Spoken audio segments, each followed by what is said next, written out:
அட, இது தெரியாம இவ்வளவு நாள் சமைச்சுக்கிட்டு இருந்திருக்கோம். இனிமே இந்த டிஷ் செய்யும் போது இதை கண்டிப்பா சேர்த்துருங்க. சமையல் செய்யும் பொழுது சிறு சிறு விஷயங்களை பார்த்து செய்தாலே சமையல் மிகவும் ருசியாக இருக்கும். ஏனோ தானோவென்று சமையல் செய்தால் அது நன்றாக இருக்காது, சாப்பிடவும் ருசியாக இருக்காது. இப்போ நீங்க ஒரு பலகாரம் சுடுகிறீர்கள் என்றால் எண்ணெய் நன்றாக காய்ந்தவுடன் தான் சுட வேண்டும். அப்படி இல்லை எனில் பலகாரம் அதில் ஒட்டி கொண்டு வராது, மேலும் எண்ணெயும் அதிகம் குடித்துவிடும். அதுபோலத்தான் ஒவ்வொரு சமையலுக்குமே ஒவ்வொரு பக்குவம் இருக்கிறது. அதை பற்றி இப்பொழுது பார்ப்போம்.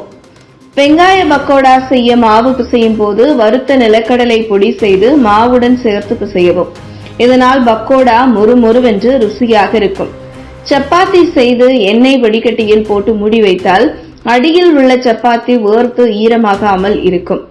சர்க்கரை பொங்கல் செய்யும் போது அரை கப் தேங்காய் பால் ஊற்றி கிளறினால் பொங்கல் மிகவும் சுவையாக இருக்கும். தேங்காய் துருவல் மீதியானால் அதை லேசாக வதக்கி சிறிது உப்பு சேர்த்து வைத்தால் மறுநாள் சமையலுக்கு பயன்படுத்திக் கொள்ளலாம். கேசரி, பால்கோவா, தேங்காய் பர்பி போன்ற இனிப்புகள் நான்ஸ்டிக் பாத்திரத்தில் செய்தால் அடிபிடிக்காமல் எளிதாக கிளறலாம். ரவா தோசை செய்யும் போது 2 ஸ்பூன் கடலை மாவு சேர்த்து செய்தால் தோசை நன்கு சிவந்து மொறுமொறு வென்றிருக்கும். பாயாசத்திற்கு திராட்சைக்கு பதிலாக பேரிச்சம்பழத்தை பொடியாக நறுக்கி வைத்து நெய்யில் பொரித்து போட்டால் சுவையாக இருக்கும். தோசை மாவு, பொங்கல் போன்றவற்றில் சீரகத்தை கைகளால் சிறிது தேய்த்து போட்டால் சுவையுடன் மணமாக இருக்கும். பாகற்காயுடன் உப்பு, மஞ்சள் தூள், வெல்லம், எலுமிச்சை சாறு ஆகியவை சேர்த்து கலந்து அரை மணி நேரம் வைத்திருந்தால் கசப்பு காணாமல் போய்விடும். இட்லி பொடி தயாரிக்கும் போது 1 ஸ்பூன் மல்லியை வறுத்து மற்ற சாமான்களுடன் பொடி செய்தால் இட்லி பொடி வாசனையாக இருக்கும். தேங்காய் பர்பி செய்யும் போது சிறிது முந்திரி பருப்பு, பாதாம் பருப்பு இரண்டையும் ஊற வைத்து தேங்காயுடன் அரைத்து பின்னர் பர்பி செய்தால் பர்பி நன்றாக இருப்பதோடு வெள்ளை போடும்போது தேங்காயும் உதிராமல் இருக்கும். உளுந்து வடை செய்யும் போது மாவுடன் வேக வைத்து உருளைக்கிழங்கை மசித்து கலந்து வடை செய்தால் வடை எண்ணெய் குடிக்காமல் மொறுமொறுவென்று ருசியாக இருக்கும்.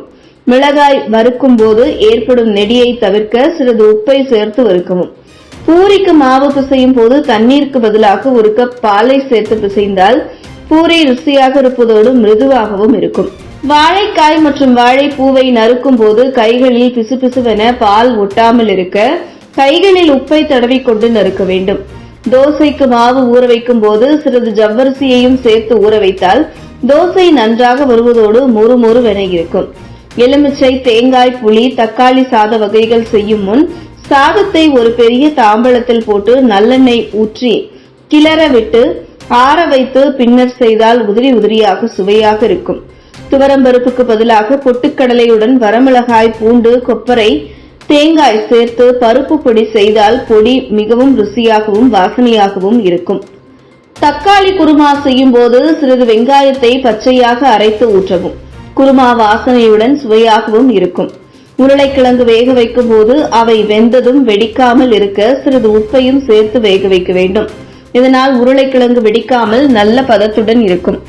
தோசைக்கு மாவு ஆட்டும் போது 1 கைப்பிடி ரவை சேர்த்து அரைத்தால் தோசை வார்க்கும் போது நன்கு சிவந்து மொறுமொறுவென வரும். சாப்பிடவும் சுவையாக இருக்கும். பெண்களே, இந்த சமையல் டிப்ஸ் உங்களுக்கு மிகவும் உதவியாக இருக்கும். இதுபோல் இன்னும் பல டிப்ஸ்களை தெரிந்து கொள்ள இந்த பக்கத்தை ஃபாலோ செய்து கொள்ளுங்கள். இது போன்ற முக்கிய நிகழ்வுகள், அரசியல் தகவல்களை ஆழமாக மாறுபட்ட கோணத்திலும் அறிந்து கொள்ள மறக்காமல் பாரத் மெயில் 24 பக்கத்தை பின்பற்றிக் கொள்ளுங்கள். உங்கள் ஒவ்வொரு ஆதரவும் இது போன்ற பல நிகழ்வுகளின் பின்னணியை அறிய உதவும்.